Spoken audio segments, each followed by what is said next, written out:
Ngiraaneen gi ay déeg moo fa nekkoon. def boo dee gonek Touba. te xaw a mag tuuti. ay déeg cëmboo yooyu yëpp da nga koy xam. yooyu da ngay nekk ndongob daara alxamis yi nii boo daan gubi. nga xam da ngay dem ci côté yooyu ngay gubee ci jaar ci déeg ba sangu fa. ak yu mel noonu booba. dafa bari déeg yooyu dañu fa dëkk léegi. loolu ay kër la. jëmmi déeg yooyu fi ne ay kër la te nee nañ ndox du bàyyi yoonam.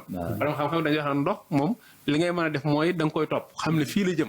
nga sàkkal ko yoonam bu demee ba bañ baare ko. nga wutal ko déviation mu jaar feneen. waaye fa mu daan kii moom mënu faa ñàkk. léegi nag loolu moo gën a indi jafe-jafe yi. boo seetloo Touba man li ma jàngat day mel ne penku bi ak soow bi. dañoo wuute. day mel ne Touba dafa def nii.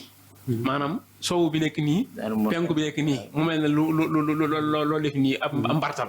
waaw léegi nag li mbartaloo nag dafa féete ca penku ba. toujours dégâts inondation ci foofu nga koy dégg mu fa lay gën a